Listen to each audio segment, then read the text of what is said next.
Kakak lihat kan kasih dari ibadah pemuda sampai sekarang kok nggak kasih merenung terus, mutung terus. Gak apa-apa kasih, kalau kasih mau cerita nggak apa-apa, supaya nanti Nona tahu setelah kasih cerita hati kasih semakin megah dek. Iya kak, sebenarnya ada yang mengganjal di hatiku pas aku dengar firman Tuhan tadi yang tertulis di dalam 1 Timotius 4 ayat 12 tadi. Katanya seorang anak muda itu harus teladan dalam kehidupannya dan dalam perkataannya. Sedangkan aku adalah seorang anak muda yang belum teladan sama sekali dalam kehidupanku dan masih sering berkata-kata kotor dalam kehidupanku kak. Jadi kasih dari tadi mikirin itu dek.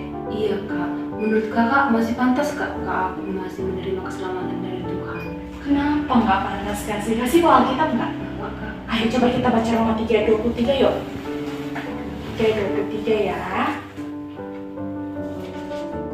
Kita baca sama-sama ya dek. Karena semua orang telah berbuat dosa dan telah kehilangan kemuliaan Allah.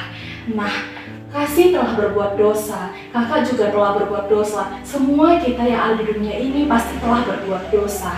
Nah, kakak coba kasih ilustrasi. Kebetulan kakak ada bawa buku nih. Kakak coba kasih ilustrasi ya.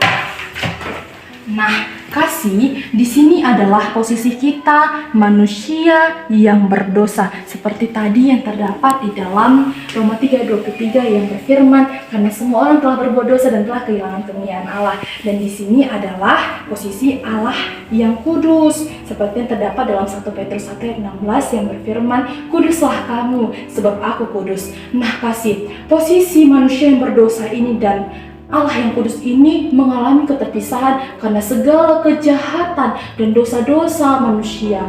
Nah, dan si manusia yang berdosa ini kasih, dia itu berusaha untuk mendekat kepada Allah yang kudus ini, itu melalui ibadah, melalui amal yang soleh, melalui pengetahuan. Tetapi kasih, semuanya itu tidak bisa membuat manusia yang berdosa ini untuk sampai kepada Allah yang kudus. Karena sejatinya kasih, untuk sampai kepada Allah yang kudus ini, itu hanya karena anugerah. Seperti yang terdapat di dalam Efesus 2 ayat 8-9. Boleh kasih bacakan untuk kita? Boleh kak. Sebab karena kasih karunia kamu diselamatkan oleh iman, itu bukan hasil usahamu, tetapi pemberian Allah. Itu bukan hasil pekerjaanmu, jangan ada orang yang membanggakan diri. Lalu kak, bagaimana Allah menganugerahkan keselamatan itu pada orang yang berdosa? Pertanyaan yang bagus deh.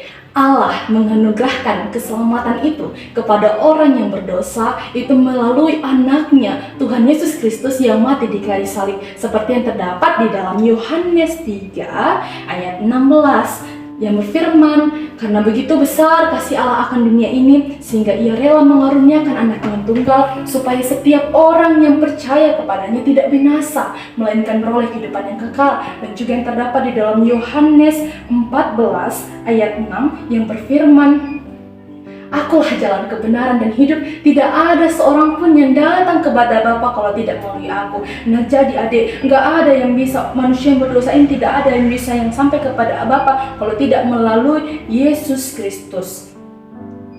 Jadi Yesus Kristus inilah dia yang menjembatani antara manusia yang berdosa dengan Allah yang kudus.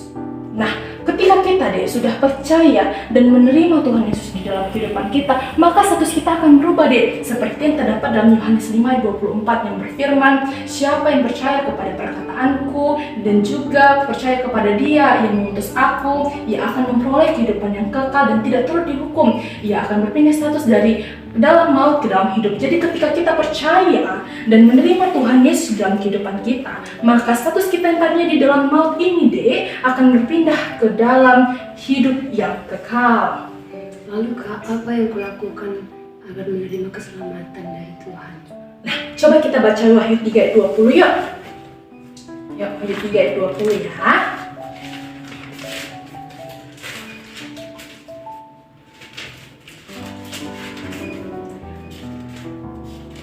Adik sudah dapat? Sudah. Kita baca sama-sama ya, Dek.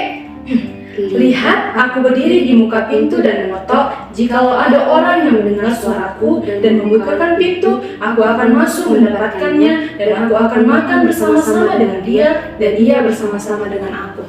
Nah dek, sesungguhnya, sejatinya Tuhan Yesus itu selalu mengetok hati pintu anak-anaknya supaya mau menerima dia, percaya kepada dia sebagai juru selamat, dan mau mengandalkan dia di dalam kehidupannya. Nah, yang harus kasih lakukan supaya kasih bisa menerima keselamatan adalah yang pertama, kasih harus percaya dan menerima Tuhan Yesus dalam kehidupan kasih. Lalu yang kedua, kasih harus bertekun di dalam doa. Lalu kasih harus mengakui segala dosa-dosa kasih di hadapan Tuhan, dan juga kasih harus mempunyai tekad yang kuat deh untuk mengikut Tuhan Yesus. Kak, tahu nggak Kak, setelah aku mendengar perkataan Kakak, aku jadi mau menerima Yesus dalam kehidupanku Kak. Sungguh kasih Sungguh, menerima Kak, Tuhan Yesus. Kita berdoa yang kasih. Pertama nanti kita berdoa masing-masing mengakui segala dosa kita. Lalu selanjutnya kakak akan menuntun kasih untuk menerima Tuhan Yesus. Kakak akan mendoakan kasih. Kita berdoa sambil pegangan tangannya dek. Iya Kak. Kita berdoa.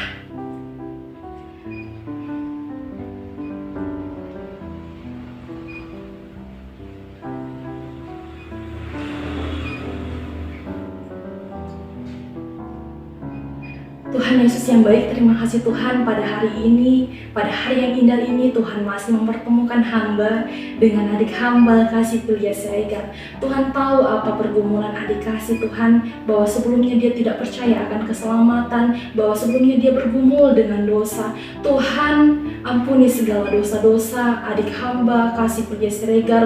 Sekarang Tuhan dia memutuskan dengan tekad hatinya bahwa dia akan mengikut Tuhan, akan menerima dan percaya bahwa Tuhan adalah juru selamat di dalam hidupnya. Teguhkan hati dan imannya Tuhan, supaya di dalam kehidupannya sehari-hari dia sungguh-sungguh benar-benar menerima Tuhan Yesus sebagai juru selamat di dalam kehidupannya. Dia sungguh-sungguh mengandalkan Engkau di dalam kehidupannya. Terima kasih Tuhan Yesus yang baik. Hanya di dalam nama anak-Mu Tuhan Yesus Kristus kami telah berdoa dan mengucap syukur. Amin. Kak, setelah aku pikir-pikir, aku udah merasa lebih tenang atas tuntunan kakak. Boleh nggak Kak kita nyanyi satu lagu pujiannya itu, karena semua yang baik? Boleh dong dek. Nah kebetulan kasih kan punya talenta nih, pandai main piano. Nah talenta itu harus kasih gunakan untuk memuji dan memuliakan nama Tuhan. Yuk kita nyanyi sambil kasih main piano yuk. Yuk Kak. Yuk.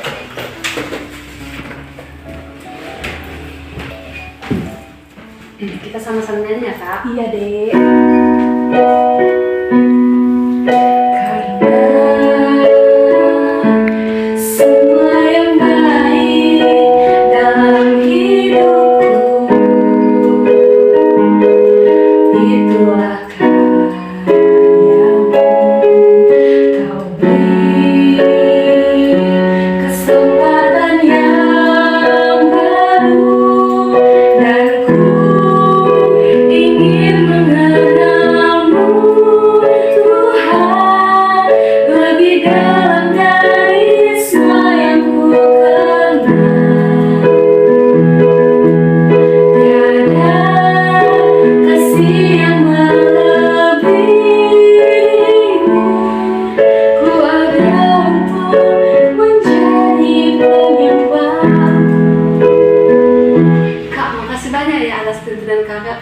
Tuntunan kakak, aku jadi merasa lebih tenang Kak.